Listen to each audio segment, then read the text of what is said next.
Oi, é curioso parar para pensar que o português que a gente fala aqui no Brasil é, na verdade, uma espécie de museu vivo, sabia? Dentro das palavras que usamos todos os dias, existe uma história profunda que nos conecta diretamente aos primeiros habitantes desta terra.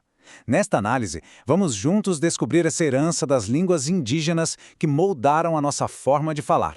Bom, para começar essa jornada, vamos olhar para uma coisa bem familiar: as palavras que a gente usa sem nem pensar. Muitas delas guardam segredos sobre suas origens antigas, uma herança que, na correria, a gente nem percebe.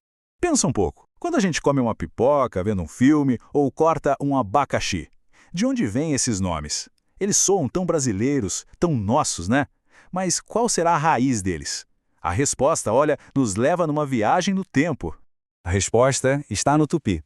Palavras como abacaxi, pipoca, mandioca, tatu, jacaré são uma herança direta, um presente das línguas dessa grande família. Isso nos mostra algo fascinante. A base da nossa alimentação, os bichos que nos cercam, tudo isso já tinha nome. Nomes dados pelos povos originários, muito antes de qualquer navio português aparecer por aqui. Mas essa influência não para por aí, não para no nosso prato. Ela se espalha, literalmente, pelo nosso território. Se a gente pegar um mapa do Brasil, vai ver essa herança gravada nos nomes de cidades, de rios, de estados. A geografia do Brasil, de certa forma, fala em línguas indígenas. Por exemplo, Ipanema, lá no Rio de Janeiro, que pode significar água ruim ou rio que não tem peixe. Ou Paraíba, que quer dizer rio ruim de navegar.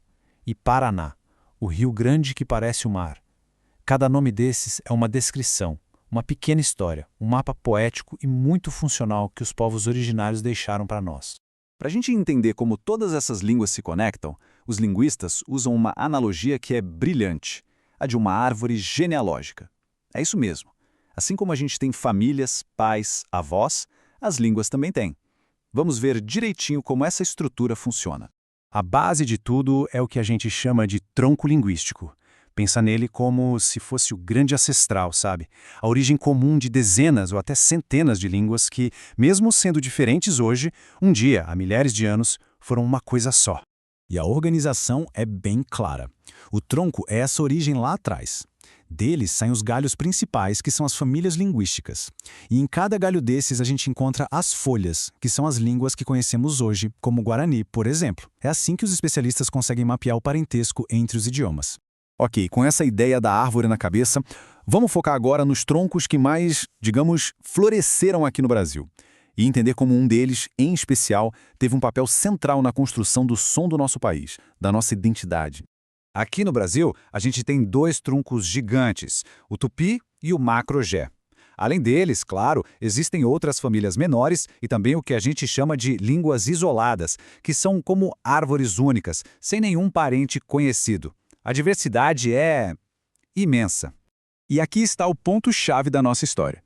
Foi o tronco tupi, e mais especificamente a família Tupi-Guarani, que teve o contato mais próximo e mais longo com os colonizadores portugueses. E foi por isso que essa família de línguas acabou emprestando mais palavras e sons para o português que falamos hoje, fazendo ele ser único no mundo. Agora, vamos um pouco mais fundo. A diferença entre o português e as línguas indígenas não está só nas palavras, está na estrutura, no jeito de ver e de descrever o mundo. Cada língua é um universo inteiro. Mas antes, só uma distinção rapidinha e importante. Linguagem é a nossa capacidade de se comunicar, algo que todo ser humano tem. Já a língua é o sistema específico que a gente usa, como o português, o guarani, o ticuna. Ou seja, todo mundo tem linguagem, mas cada povo se expressa através de uma língua, com suas próprias regras e sua própria visão de mundo. As línguas indígenas, no geral, têm essa conexão fortíssima com a natureza no vocabulário. As gramáticas também são incrivelmente variadas. Em algumas delas, uma única palavra pode conter informação de uma frase inteira em português, descrevendo a ação, quem fez, como fez. E toda essa riqueza foi passada por séculos, de forma oral, de geração em geração. Olhando lado a lado, as diferenças ficam bem claras. A origem, a estrutura, a tradição da escrita e, principalmente, essa conexão com a natureza. Enquanto o nosso português veio do latim, lá da Europa, as línguas indígenas nasceram da relação direta com o ambiente brasileiro. São, de fato, visões de mundo completamente diferentes, impressas na forma de falar. Agora a gente entra na parte mais urgente da nossa conversa. Toda essa riqueza, toda essa diversidade linguística e cultural que a gente está vendo, está sob uma ameaça muito séria, a do desaparecimento, a do silêncio eterno.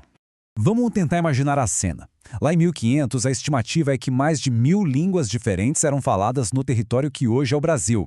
Pensa nisso. Era como uma biblioteca gigantesca de saberes, de histórias, uma diversidade de culturas que é até difícil de conceber. E hoje? Hoje restam cerca de 160.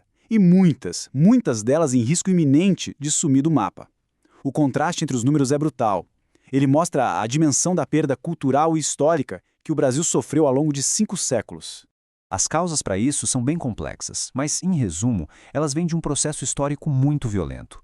A colonização, a imposição do português como língua oficial e, mais recentemente, a falta de políticas públicas que realmente funcionem para proteger e revitalizar esses idiomas, tudo isso levou a esse cenário tão alarmante.